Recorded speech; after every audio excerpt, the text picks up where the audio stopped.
Exactly. The brawl about renewable energy, particularly wind farms. Bronwyn, how much trouble is South Australian Premier Jay Weatherill in here? Huge trouble. In fact, I think this whole incident you could call the canary in the wind farm. It's really blown the whistle on really how bad it is. And when you've got Arium, which everyone is trying to solve or to sell so that it can continue as a steel maker, importing generators from all over the country to try and get an independent source of energy so it can keep the thing from proceeding and keep making steel.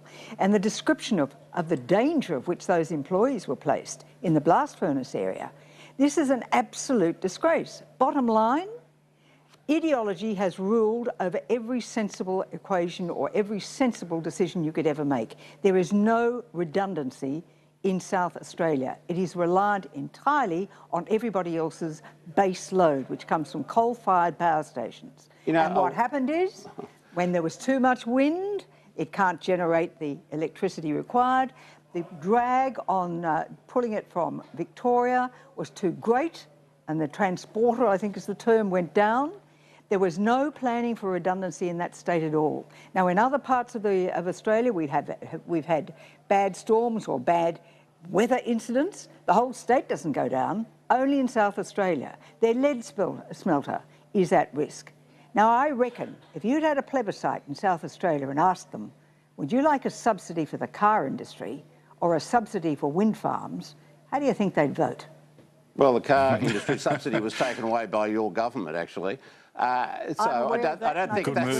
don't think that was a very appropriate thing to be, crowing about. Look, it's not a question of ideology. It's not a question of ideology at all. It's a question of a warming planet and what you do about those things. Now, it's all right for you, Bronwyn. You know, you and I are well past our use-by date, and the world will be well and truly. You well and truly are, Bronwyn, but the world will not.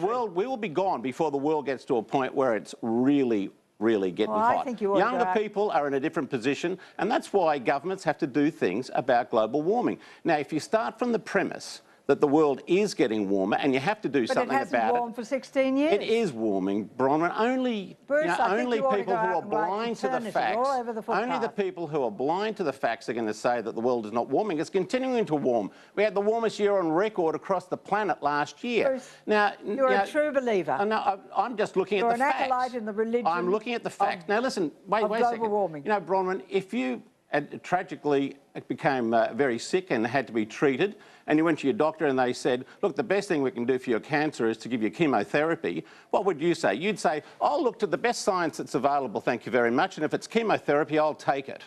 Now, you wouldn't say that. No, but Bruce, you would not be going around saying those two things. Hang on a sec. It's about best science that's available. Hang on a sec, Bruce. Best science that's available. Bruce.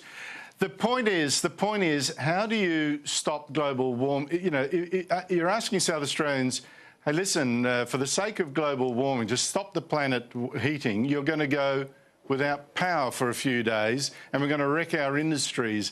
Do you think that's a trade-off that most of them would accept, given that the cut in emissions from this green power would make zero difference to the temperature? Look, I think South Australians are going to be very upset about the fact that a whole lot of transmitters got blown over in the worst storm in 50 years.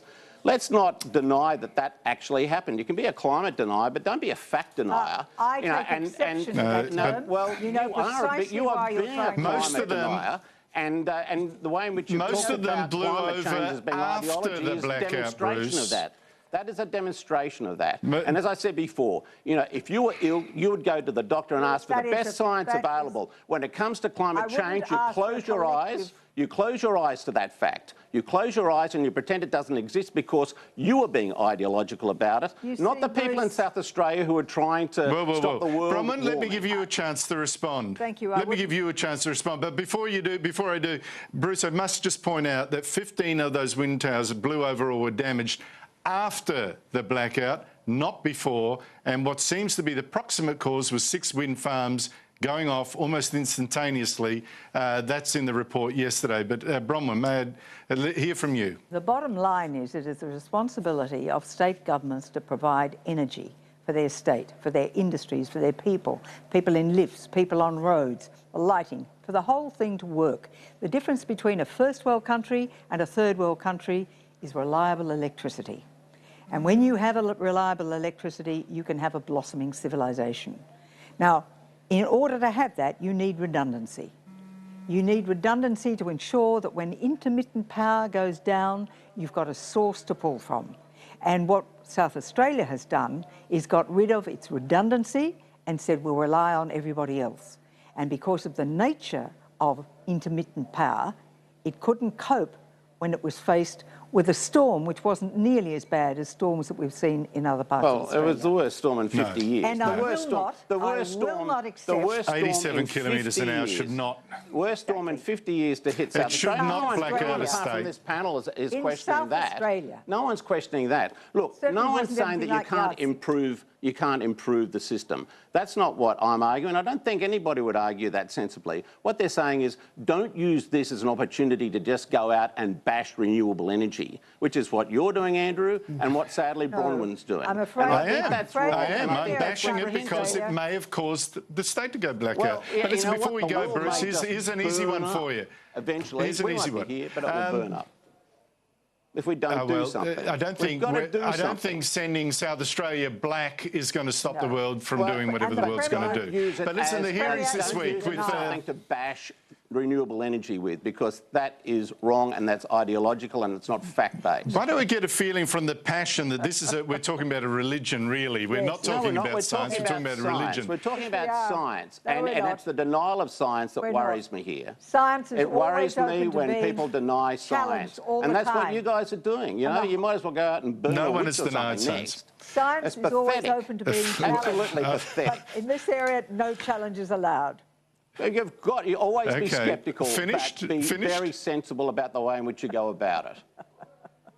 Well, Bruce, all right, look, you challenge the science, and I've said to you, I don't see the sense of turning South Australia black to stop the planet from doing what it's doing, because I don't think it makes a difference. If we're talking science, can you tell me, all the renewable energy that you're defending in Australia, by what percentage of a degree will that actually stop the world from heating? It's the way, so that people know Andrew, the gain for the pain. Andrew, it's about the accumulative We're talking science here, effect, just talking science. I don't have that number, and if you didn't go and look it up, you wouldn't either. So we're not talking science. But the point, I do have the number. We are talking I do have the number. Of course, you went and looked it up on Wikipedia somewhere. Look, that's not the issue. I've been writing about it for ages. Andrew, the issue is this. The issue is whether you're going to continue to rely on dirty old fossil fuels and see the world continuing to get hotter and hotter. I asked you a scientific question and no answer. After I'm gone, or whether you're going to start to look at renewable energy as the way to solving the problems, which is what the scientists do. Unfortunately,